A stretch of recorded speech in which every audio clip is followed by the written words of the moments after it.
They say the happiest day of your life can turn into your worst nightmare in the blink of an eye.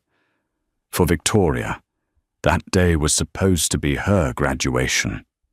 She stood there, summa cum laude, ready to conquer the world, only to have her husband, the man she supported for 6 years, hand her a manila envelope instead of a bouquet. Inside weren't congratulations. They were divorce papers. He called her a financial burden. He called her a dead weight. What he didn't know was that the phone buzzing in her pocket wasn't a debt collector.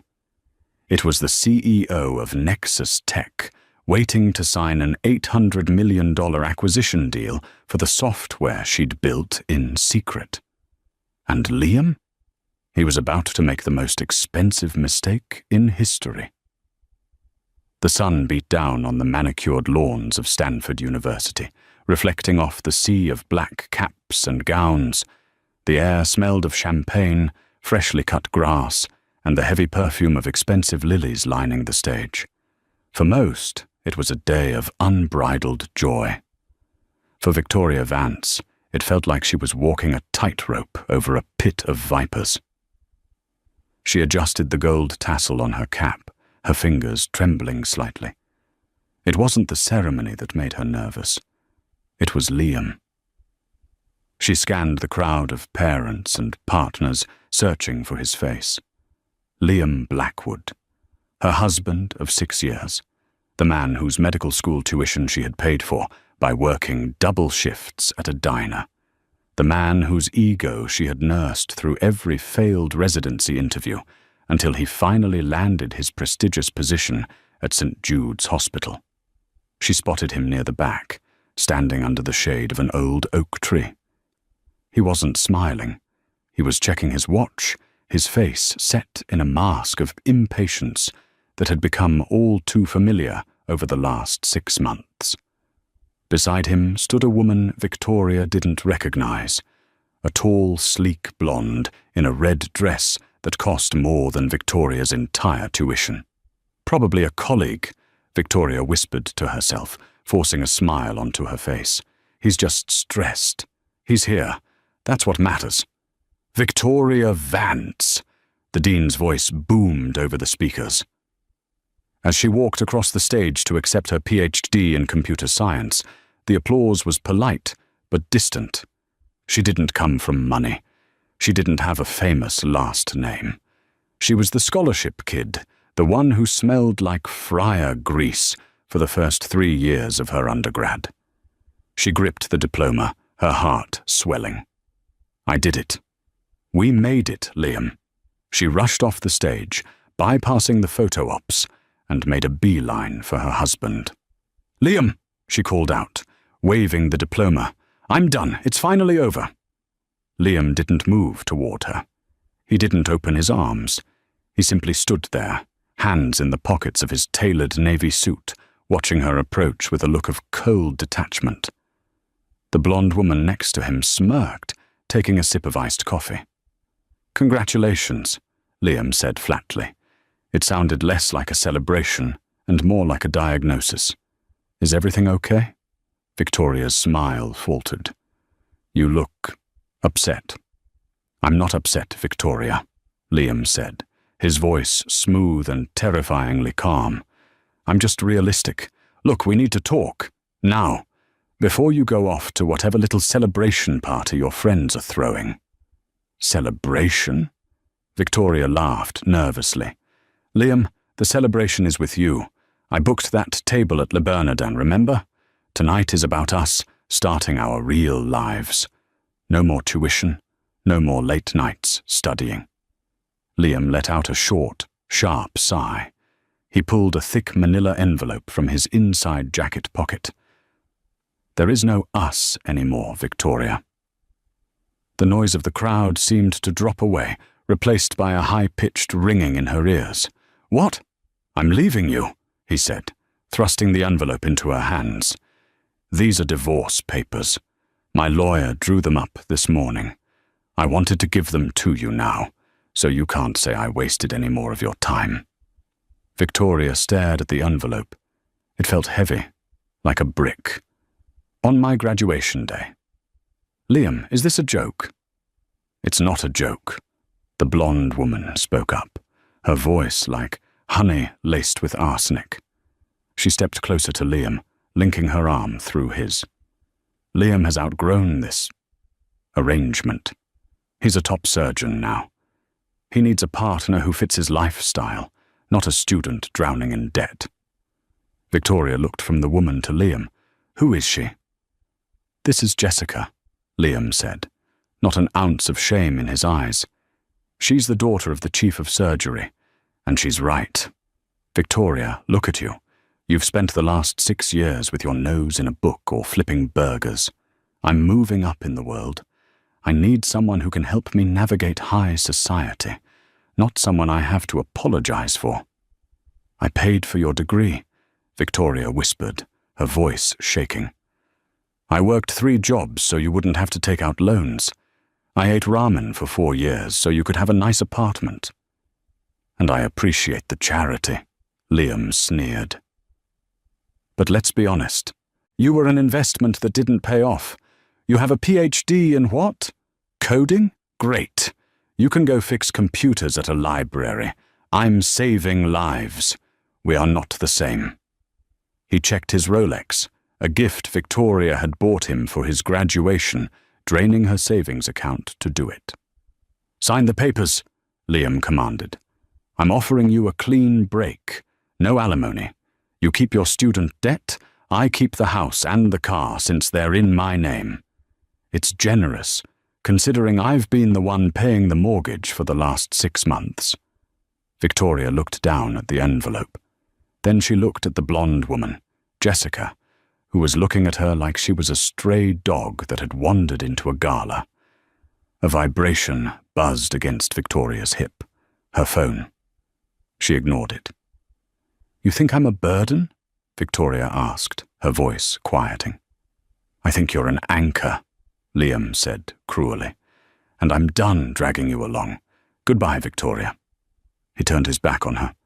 He took Jessica's arm and began to walk away through the crowd of cheering graduates, leaving his wife standing alone in her gown, holding her divorce papers like a diploma in heartbreak. The phone buzzed again, and again.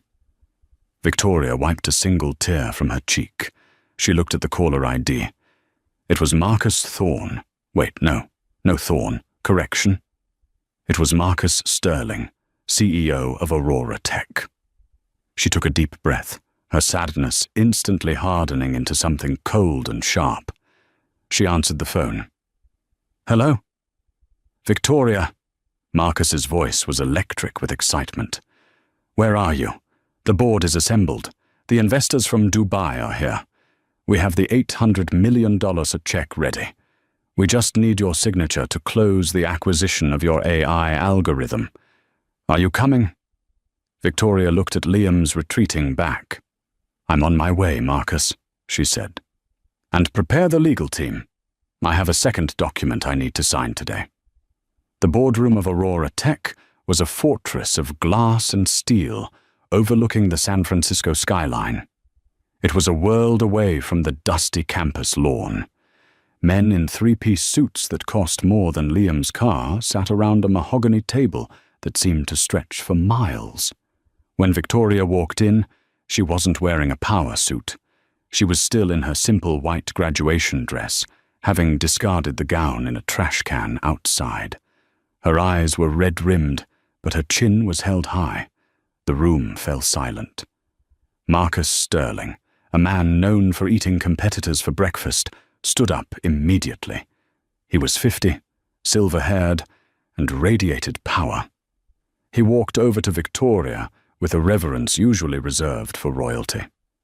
Gentlemen, Marcus announced, gesturing to the young woman in the simple dress. The architect has arrived. He turned to Victoria. Are you all right? You look... I'm fine, Victoria said, her voice steady. Let's get this done. She sat at the head of the table. A team of lawyers slid a stack of documents toward her. This wasn't just a job offer. This was an acquisition. For the past 3 years, while Liam thought she was studying at the library or wasting time on her laptop, Victoria had been building Sentinel, a predictive AI algorithm capable of diagnosing rare diseases faster than any human doctor. She had built it to help Liam. She had started coding it after seeing him struggle with difficult cases. But when she tried to show him a year ago, he had laughed at her. "Stick to your video games, Vicky. Leave the medicine to the doctors." So she kept it to herself. She refined it. She patented it. And then she pitched it. "The terms are as discussed," Marcus said, sliding a pen across the polished wood. $800 million for full ownership of the Sentinel source code. You retain a 10% royalty on all future applications and a seat on the board of directors. Victoria picked up the pen. Her hand hovered over the paper. $800 million. An hour ago, her husband had called her a financial burden. He had dumped her because he thought she couldn't support his lifestyle. "One condition," Victoria said, looking up. "Name it," Marcus replied instantly. "I want the announcement of this deal to be public. Very public. I want it on the front page of every financial journal, every tech blog, and every news station by tomorrow morning. And I want my maiden name on it. Victoria Vance." Marcus smiled, a shark-like grin of approval. "Consider it done. We have a press conference scheduled for 9 a.m. tomorrow." Victoria signed the papers. The ink flowed smoothly, sealing her fate as one of the youngest female billionaires in the tech world. "Congratulations, Ms. Vance," Marcus said, shaking her hand. "You just changed the world." "Thank you, Marcus," she said. She reached into her purse and pulled out the crumpled manila envelope Liam had given her. "Now, do you have a notary present? I have one more thing to sign." She slapped the divorce papers onto the mahogany table. "I need to sever a liability before my assets freeze," she said coldly. The lawyers in the room exchanged glances. One of them, a sharp-eyed woman named Rachel, leaned forward. "Divorce papers?" "My husband served me an hour ago," Victoria said, opening the document to the signature page. "He thinks I'm broke. He waived his right to alimony and any future assets because he assumes I have nothing." Rachel picked up the papers and scanned them, her eyebrows shooting up. "He signed a full waiver of asset discovery and spousal support? He explicitly states here that each party shall retain sole ownership of assets acquired henceforth?" "He was in a rush," Victoria said dryly.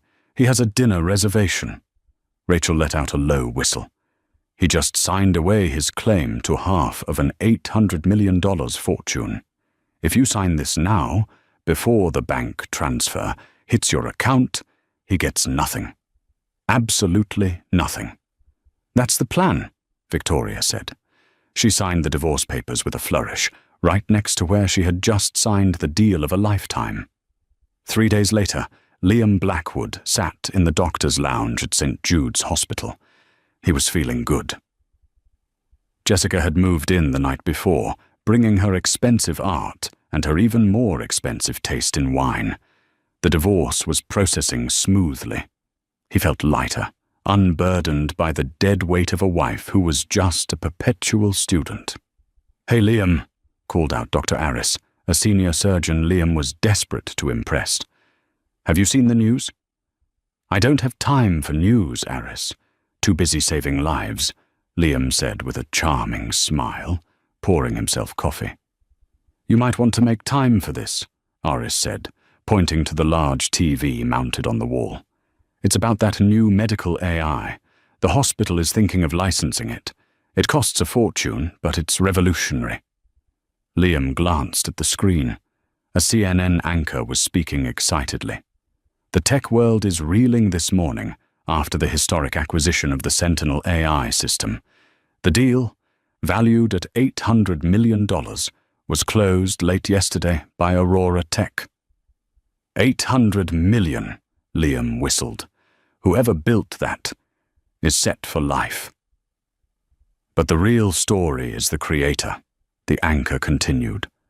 A young PhD graduate from Stanford who developed the code in her dorm room and local coffee shops. The mysterious genius has been identified as Dr. Victoria Vance. Liam dropped his coffee cup. It shattered on the tile floor, splashing hot brown liquid over his pristine white shoes. The screen changed to a clip from the press conference. There she was, Victoria. She looked different. Gone was the frizzy hair and the oversized hoodie. She was wearing a tailored white suit, her hair sleek and straight, standing next to Marcus Sterling. She looked powerful. She looked unreachable. "Dr. Vance," a reporter asked in the clip, "what do you plan to do with your newfound wealth?" Victoria looked directly into the camera. Her eyes were cold steel. "I plan to invest in myself," she said. "For a long time, I was told I was a bad investment. I was told I was a burden. I'm happy to prove that patience pays off, and I'm happy to be starting this new chapter completely independent." The room in the hospital lounge went dead silent. Every doctor, nurse, and intern turned to look at Liam. Everyone knew he had just divorced his wife. Everyone knew he had been bragging about upgrading to the chief's daughter. Dr. Orris looked at Liam, his expression shifting from respect to something resembling pity mixed with amusement. "Liam, isn't Vance your wife's maiden name?" Liam couldn't breathe. The room was spinning. He patted his pocket for his phone. He needed to call her. He needed to tell her it was a mistake, that he was stressed, that the divorce papers were just a cry for help. He dialed her number with trembling fingers. "We're sorry," the automated voice said. "The number you have dialed has been disconnected." "Damn it," Liam hissed. "Trouble in paradise?" Dr. Orris asked dryly. She can't do this," Liam stammered, his face pale. "We're married. California is a community property state. I'm entitled to half of that." "Didn't you tell everyone yesterday that you made her sign papers waiving everything?" a nurse asked from the corner, scrolling through her phone. "Yeah, you were laughing about how she had student debt, and you didn't want to be liable for it." Liam felt bile rise in his throat. He ran out of the lounge, ignoring the calls of his colleagues. He had to get to a lawyer. He had to fix this. He had just thrown away $400 million. Victoria sat in her new office. It wasn't really an office. It was the entire top floor of the Aurora building. The glass walls offered a panoramic view of the city she now effectively owned a piece of. Her assistant, a sharp young man named David, buzzed in. "Miss Vance? There is a man in the lobby screaming that he's your husband. Security is holding him back, but he's threatening to sue the company." Victoria swiveled in her chair, a small, dark smile playing on her lips. "Let him up." "Are you sure?" "Absolutely. I want to see this." 5 minutes later, the elevator doors pinged open. Liam stormed out, his face red, his hair disheveled. He was followed closely by 2 large security guards. When he saw Victoria, he stopped. She was sitting behind a desk made of black marble. She didn't stand up. She didn't smile. She simply watched him. "Victoria!" Liam shouted, marching toward her. "What the hell is this? 800 million? You hid this from me." "I didn't hide anything, Liam," Victoria said calmly. "You never asked. For 3 years, every time I tried to talk about my work, you told me to be quiet because you were watching TV. You told me my coding was a cute hobby. It's fraud." Liam slammed his hand on the desk. "You signed those divorce papers knowing you were about to be rich. That's entrapment." "Actually," Victoria said, sliding a folder across the desk, "I signed the deal before I signed the divorce papers. Technically, the money was mine while we were still married." Liam's eyes lit up. "Exactly. Community property. I get half."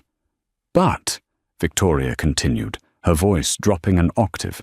You signed a waiver, a specific, notarized waiver drawn up by your lawyer, stating that you wanted no claim to any assets held by me, known or unknown, in exchange for me not claiming any of your assets.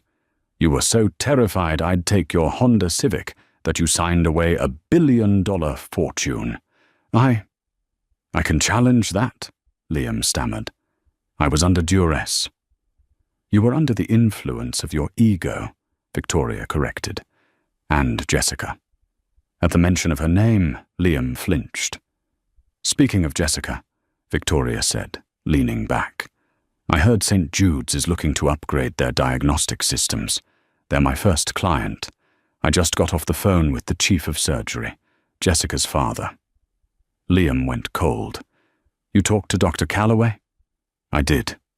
He's a charming man. He was very interested to hear that the man dating his daughter is currently being sued for malpractice. What? Liam gasped. I'm not being sued. Not yet, Victoria said. But you see, my algorithm doesn't just diagnose future diseases. It analyzes past medical records to find errors. And when we ran St. Jude's data through the system, well, let's just say Dr. Liam Blackwood has a 14% higher error rate than the hospital average. Missed diagnoses. Sloppy prescriptions.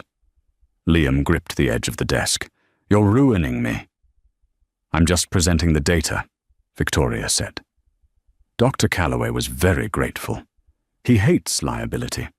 He mentioned something about cleaning house before the merger with Aurora Tech goes through.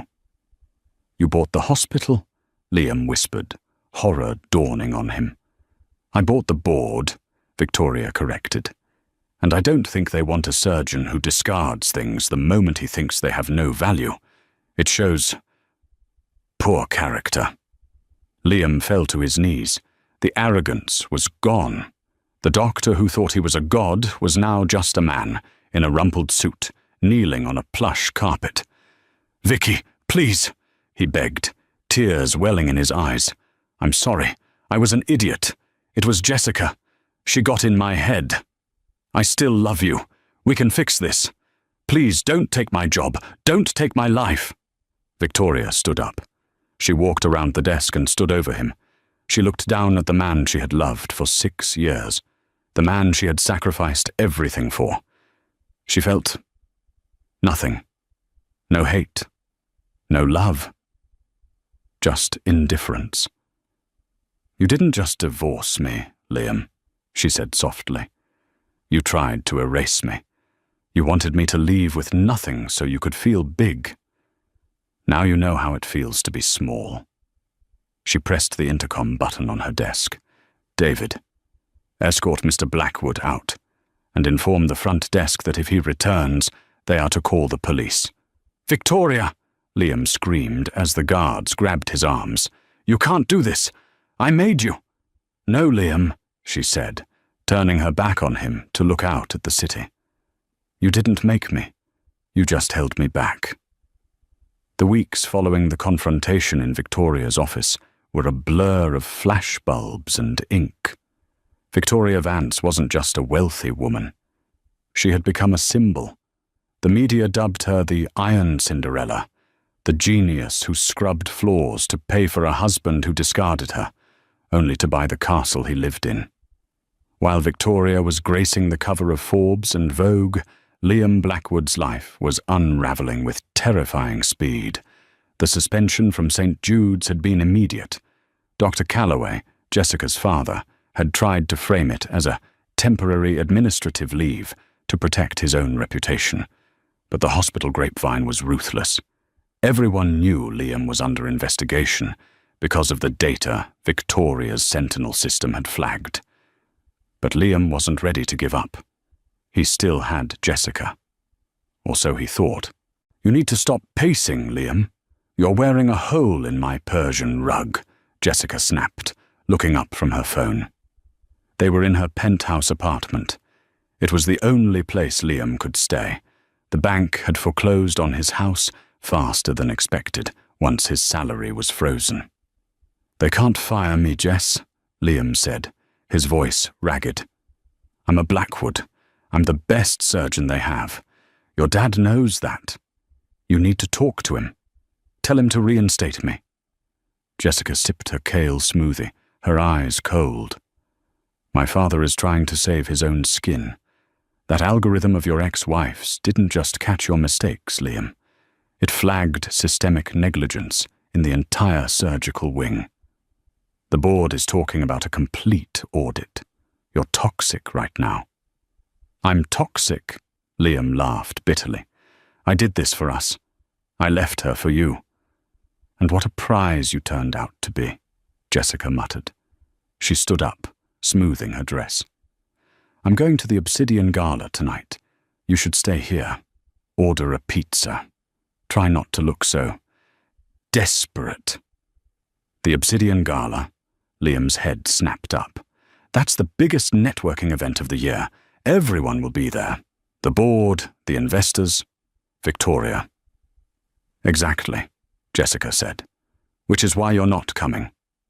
"I have to go," Liam said, a desperate plan forming in his mind. "If I can just talk to Victoria, in public. If I can show her I'm humble, maybe she'll call off the dogs. She still loves me, Jess. I know she does. She's just hurt." Jessica looked at him with pity. "You really are delusional. But fine. Come. Just don't embarrass me." The Obsidian Gala was held at the San Francisco Museum of Modern Art. It was an ocean of tuxedos, silk gowns, and jewels that sparkled under the avant-garde chandeliers. When Liam walked in, he felt the shift immediately. Before, he would have been greeted with handshakes and backslaps. Now, eyes averted. People whispered behind champagne flutes. He was the man who threw away $1 billion. He was the punchline of the tech world. Then, the room went silent. Victoria had arrived. She descended the grand staircase, wearing a gown of midnight blue velvet that seemed to absorb the light, hugging her silhouette before flaring out at the floor. She wore no jewelry, except for a simple pair of diamond studs, likely worth more than Liam's life insurance policy. On her arm wasn't a date, but Marcus Sterling. They looked like a power couple, heads bent together in conversation, laughing at a private joke. Liam felt a surge of jealousy so potent it nearly brought him to his knees. He downed a glass of scotch and began to push through the crowd. "Liam, don't," Jessica hissed, grabbing his arm. He shook her off. "I need to fix this." He intercepted Victoria near the ice sculpture. "Victoria," he said, his voice loud enough to turn heads. Victoria stopped. She looked at him, not with anger, but with the mild annoyance one might feel for a fly at a picnic. "Hello, Liam. I see you're still around."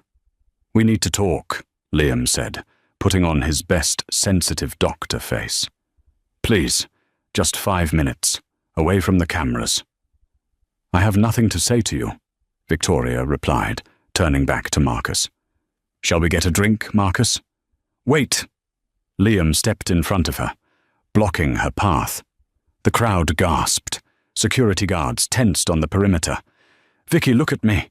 I know I messed up. I know I hurt you. But this, ruining my career, humiliating me, this isn't you. You're the woman who cried when a stray cat died. You have a good heart. Don't let money turn you into a monster." Victoria stared at him. The silence in the hall was deafening. "You're right, Liam," she said softly. "I do have a good heart. That's why I supported you for 6 years. That's why I worked myself to the bone so you could play doctor." She took a step closer, her heels clicking on the marble. "But you didn't fall in love with my heart. You fell in love with my utility. And the moment you thought I was useless, you threw me away on the most important day of my life. You're not asking for forgiveness because you're sorry. You're asking because you're broke." "I love you," Liam shouted, the lie sounding desperate even to his own ears. "No!" A sharp voice cut in. It wasn't Victoria, it was Jessica. She stepped forward, sensing the shifting tides. She saw the disgust on the faces of the hospital board members watching. She knew that if she stayed attached to Liam, she would sink with him. "He doesn't love you," Jessica announced, looking at Victoria with a predatory smile. "He doesn't love anyone. He spent our entire relationship complaining about how boring you were, Victoria. He called you his charity case. He told me he only married you because he needed a maid who paid rent." Liam spun around, his face draining of color. "Jessica, what are you doing?" "I'm cutting the dead weight," Jessica said, echoing Liam's own words from graduation day. She turned to the crowd. "I want everyone to know that I had no idea about Liam's professional negligence. I was deceived, just like the hospital. As of this moment, our engagement is off." She pulled the diamond ring off her finger, a ring Liam had bought on credit, and dropped it into his glass of scotch. It sank with a heavy clink. Liam stood frozen, destroyed. His wife had outgrown him. His mistress had betrayed him. The room watched him with collective schadenfreude. Victoria didn't smile. She didn't gloat. She simply looked at Jessica. "Be careful, Jessica," Victoria said, her voice cool. "If you think throwing him to the wolves will save you from the Sentinel audit, you're mistaken. The data shows you signed off on 30% of his faulty charts." Jessica's smug smile vanished. "Enjoy the party," Victoria said. She took Marcus's arm and walked away, leaving Liam and Jessica standing in the wreckage of their own egos. If the gala was the social execution of Liam Blackwood, the weeks that followed were the funeral. But a cornered rat doesn't just die. It bites. Liam was living in a motel on the outskirts of the city. His credit cards were maxed out. His friends had blocked his number. He spent his days drinking cheap vodka and watching reruns of news segments praising Victoria Vance. Hatred began to curdle inside him. It wasn't his fault. It was hers. She had planned this. She had entrapped him. He found a lawyer on a billboard near the highway. "Saul the Bulldog Gorman. We bite back." Gorman's office smelled of stale cigar smoke and desperation. He listened to Liam's story, his beady eyes narrowing. "Let me get this straight," Gorman rasped. "She signed an $800 million deal. Then she signed the divorce papers. The timestamp is key. If she signed the deal before the divorce was finalized, technically, those assets were marital property for about 12 minutes. She said I signed a waiver," Liam said, rubbing his temples. "Waivers can be contested," Gorman said, leaning forward. "We argue you were under duress. We argue that she failed to disclose a material change in financial status. That is fraud, Mr. Blackwood. In the eyes of the law, she had a fiduciary duty to tell you she was about to become a billionaire before you signed away your rights. Can we win?"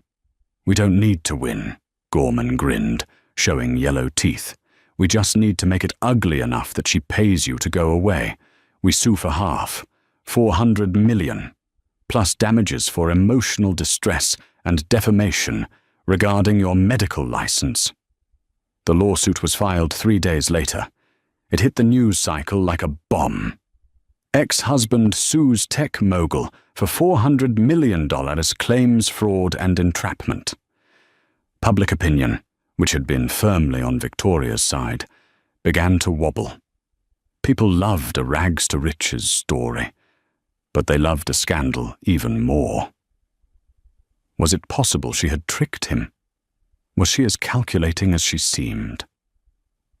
Victoria was in a board meeting when the subpoena arrived. Marcus Sterling looked at the paperwork, his jaw tight. "This is garbage, Victoria, but it's dangerous garbage. A lawsuit like this ties up your assets. It could freeze the St. Jude's integration. Investors hate uncertainty." "He wants a settlement," Victoria said, staring out the window. "He wants me to write him a check for 50 million just to shut him up." "It might be the fastest way," Marcus advised gently. "It's pocket change to you now." "No." Victoria turned around. Her eyes were blazing. "I paid for his life with my sweat and tears for 6 years. I will not pay him 1 cent of my success. He wants a court battle. I'll give him a war." The deposition was scheduled for a rainy Tuesday in November. The conference room was packed. Liam sat next to Gorman, wearing a cheap suit that fit poorly. He looked haggard, but there was a glint of triumph in his eyes. He thought he had her. Victoria sat opposite him, flanked by a team of 5 high-priced corporate attorneys. But she did the talking. "Mr. Blackwood," Victoria's lead lawyer began, "you claim you were unaware of the Sentinel project?" "I knew she messed around on computers," Liam lied smoothly. "But she never told me it was valuable. She hid it. She kept me in the dark so she could steal our future." "And the waiver?" "I signed it because I trusted her," Liam said, squeezing out a fake tear. "I just wanted the divorce to be amicable. I didn't know I was signing away my rights to a fortune she had already secured." Gorman smirked. It was going well. They were painting Victoria as the cold, manipulative genius, and Liam as the trusting, heartbroken husband. Then Victoria leaned forward. She placed a single tablet on the table. "May I?" she asked the mediator. She tapped the screen. A video began to play. It was grainy footage, taken from a home security camera in their old living room. The timestamp was 2 years ago. In the video, Victoria was sitting at the kitchen table, her laptop open. She looked exhausted. Liam walked in, throwing his bag on the floor. "Liam, look at this," Video Victoria said excitedly. "I finally cracked the predictive code. I think this could be worth millions. I want to pitch it to Aurora Tech." Video Liam laughed. He walked over, glanced at the screen, and slammed the laptop shut. "Stop dreaming, Vicky. It's a toy. Nobody is going to pay millions for your little hobby. You need to focus on paying the electric bill. Pick up extra shifts at the diner. I have exams coming up." "But Liam, it's real. If I said drop it," Video Liam shouted. "You're delusional. You're never going to be anything more than a waitress who got lucky marrying a doctor. Stop wasting my time with this garbage." The video ended. The conference room was silent. Victoria looked at Liam. "You weren't unaware, Liam. You were unsupportive. You knew exactly what I was working on. You just didn't believe in me. And you explicitly told me to drop it.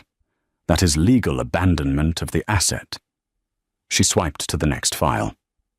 "And regarding your claim of fraud, here is an email from your work account, sent to Jessica Calloway 3 days before graduation." She read it aloud. "Don't worry, babe. I'm getting the papers drawn up. I'm making her sign a full waiver. I don't want her coming after my future attending salary. I'm going to make sure she leaves with absolutely nothing." Victoria looked at Gorman, whose smirk had vanished. "You wanted me to leave with nothing," Victoria said. "You got exactly what you asked for.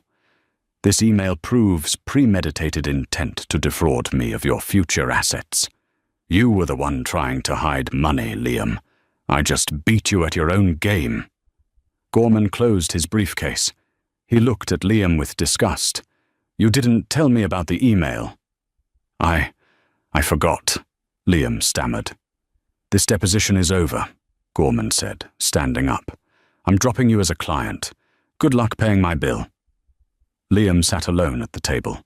The legal team, the mediator, even the stenographer looked at him with disdain. Victoria stood up, smoothing her skirt. She walked to the door, then paused. "Oh, and Liam?" "One more thing." He looked up, his eyes hollow. "I bought the debt on your parents' house. They were behind on payments. I could have foreclosed, but I didn't." Because unlike you, I don't punish people who supported me. I paid it off. They're safe, but they know exactly what you did." She walked out, leaving him in the silence of his total defeat. 2 years later, the skyline of San Francisco had changed. It wasn't just the geography of the city that had shifted, but the hierarchy of power within it. Standing tall against the fog was the newly inaugurated Vance Sterling Medical Research Institute, a gleaming tower of glass and sustainable steel that overshadowed the older, greyer St. Jude's Hospital next door.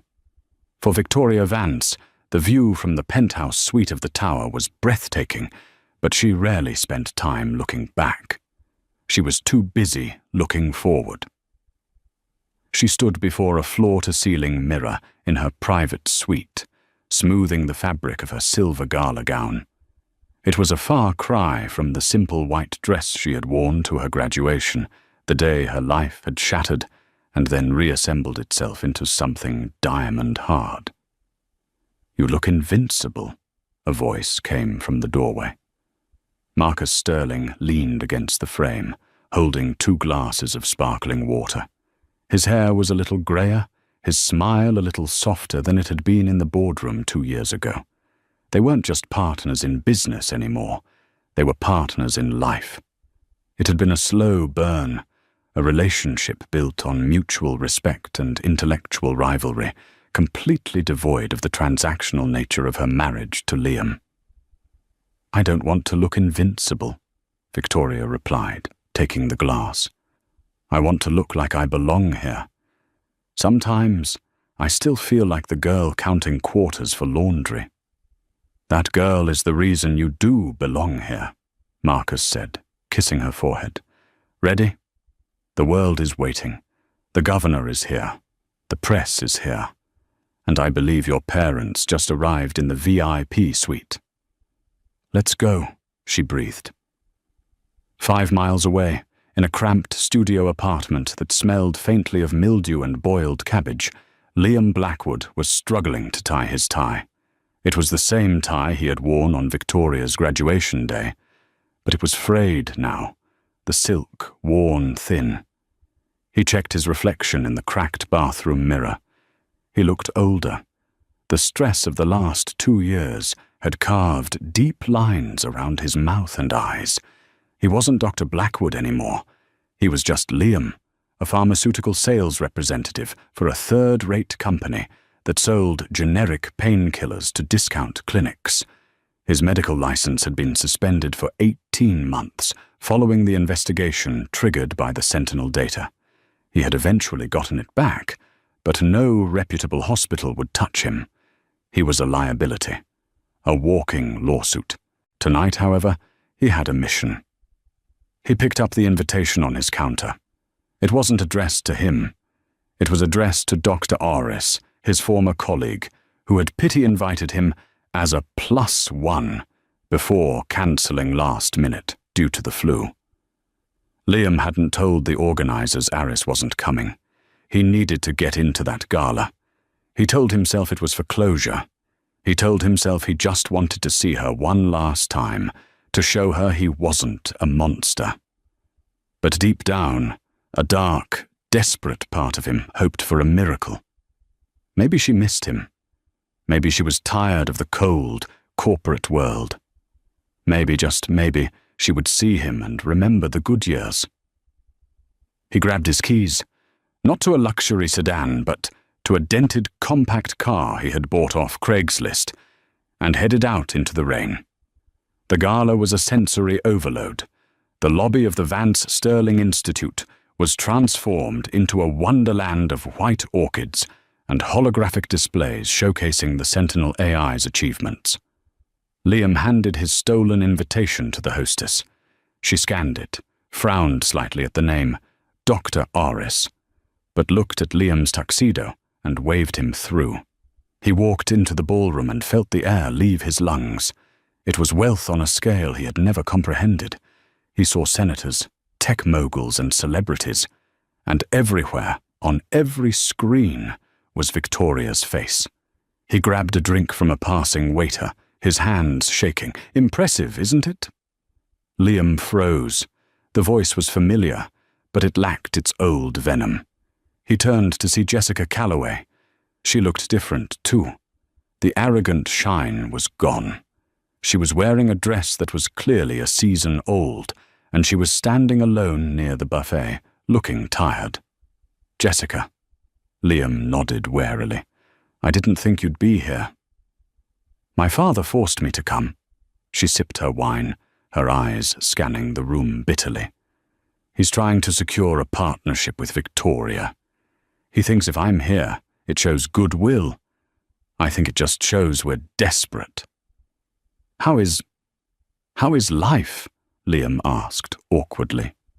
"Terrible," she laughed humorlessly.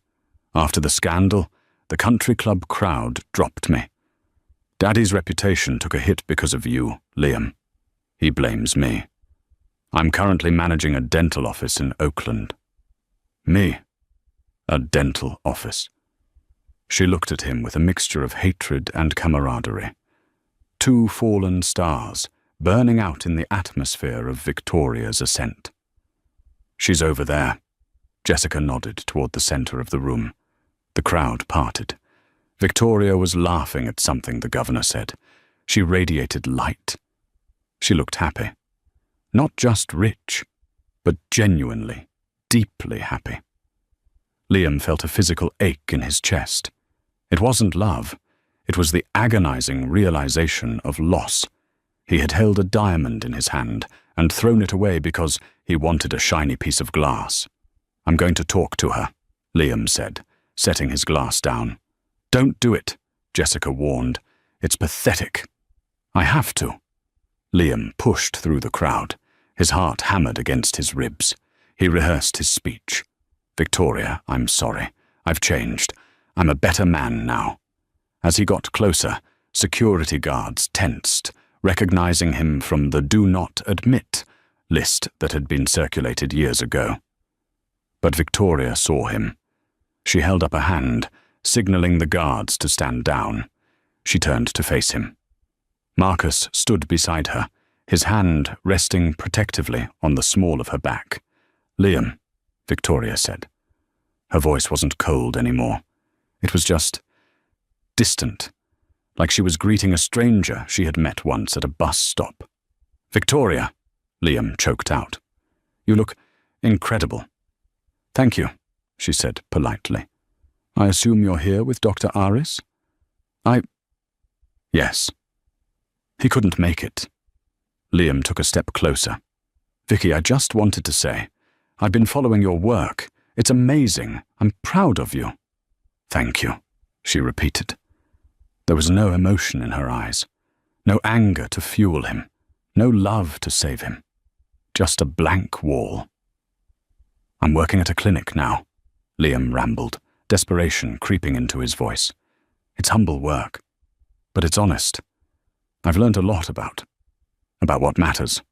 I thought maybe we could get coffee sometime, just to catch up." The silence that followed was excruciating. Marcus looked away, embarrassed for him. "Liam," Victoria said softly. "Why would we do that?"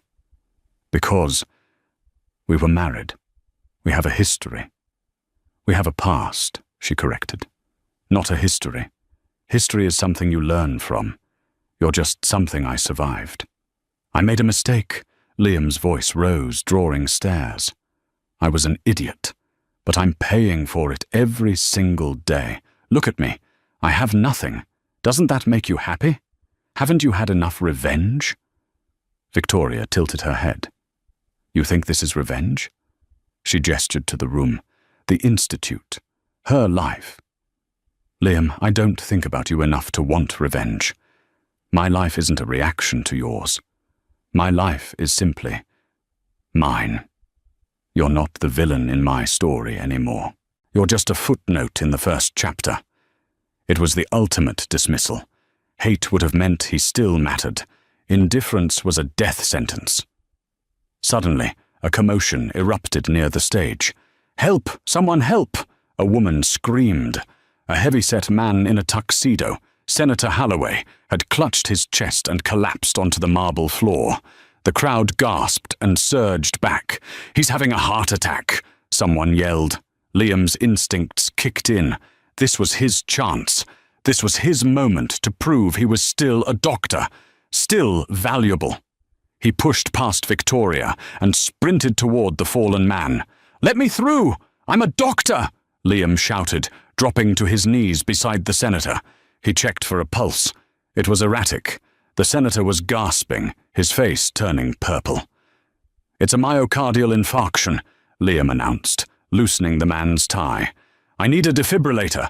Call 911. He began chest compressions, sweating profusely. "Come on, stay with me." "Stop." A calm, synthetic voice cut through the panic. A drone, sleek and white, hovered down from the ceiling. It was one of the Sentinel prototypes. At the same time, a robotic gurney rolled autonomously through the crowd, guided by the building's AI. "Step away from the patient," the drone instructed. "I'm a doctor," Liam yelled, continuing compressions. "He's in cardiac arrest." "Incorrect." The drone's voice was smooth but authoritative. "Scan complete. Patient is suffering from an acute allergic reaction, resulting in anaphylactic shock disguised as cardiac distress. Chest compressions will exacerbate the condition and cause rib fractures. Administering epinephrine immediately." Liam froze. "What? No, look at the color. It's a heart attack." Victoria stepped forward. "Liam, get back. Vicky, your toy is wrong. I've seen this 100 times." "Sentinel," Victoria commanded clearly. "Override manual interference. Treat the patient." The robotic arm of the gurney extended, gently but firmly pushing Liam aside. A small needle extended and injected the senator's thigh. Within 10 seconds, the senator gasped, taking a huge, ragged breath. The purple hue began to fade from his face. His eyes fluttered open. He's stabilizing," a nurse from the crowd whispered, checking the vitals on the gurney's display. "Airways are opening. Heart rate normalizing." Liam sat back on his heels, his hands trembling. He had been wrong. He had been about to treat a heart attack while the man died of an allergy. He looked up at the drone, then at Victoria. She looked down at him, with a sadness that crushed him more than her anger ever could. "The algorithm doesn't make assumptions based on panic, Liam," she said quietly. "It listens to the data. You never learned how to listen." The paramedics arrived, taking over the scene, praising the AI's quick intervention. The senator was wheeled out, alive, amidst thunderous applause for Victoria and her creation. Liam remained on the floor. He was surrounded by hundreds of people, yet he was completely alone. He was a relic, an analog man in a digital world he had been too arrogant to understand. Marcus walked over and offered a hand to help him up. It was a gesture of supreme mercy. "You should go, Liam," Marcus said quietly, "before the press realizes who you are." Liam stood up. He smoothed his frayed suit. He looked at Victoria one last time. She wasn't looking at him. She was holding the senator's wife's hand, comforting her. He turned and walked toward the exit. As he reached the glass doors, he saw his reflection. He saw a man who had everything and threw it away because he wanted a trophy. He walked out into the rain, the heavy glass doors sliding shut behind him, sealing him out of the warmth, the light, and the future. Inside, Victoria watched him leave. "Are you okay?" Marcus asked, wrapping his arm around her. Victoria looked at the empty doorway, then up at the man who stood by her side, not because she was useful, but because she was her. "I am," she smiled, and this time it reached her eyes completely. "I'm finally free." She turned back to the room, to her parents who were waving at her, to the technology that was saving lives, and to the future she had built with her own 2 hands. "Now," Victoria said, raising her glass. Let's go change the world. Victoria's story is a brutal reminder that the people we underestimate today may be the titans we beg for help tomorrow. Liam Blackwood thought he was discarding a burden, but he was actually throwing away a diamond to chase a mirage. In the end, his arrogance cost him not just a fortune, but his dignity, his career, and his humanity. It's a lesson in the power of resilience. Victoria didn't let rejection define her. She used it as fuel. She proved that true worth isn't about who you married or what school you went to. It's about what you build when the world turns its back on you. If you enjoyed this story of justice, heartbreak, and sweet revenge, please hit that like button. It really helps the channel. Don't forget to share this video with someone who needs a little motivation, and subscribe and turn on the notification bell so you never miss our next real-life drama. Thanks for watching.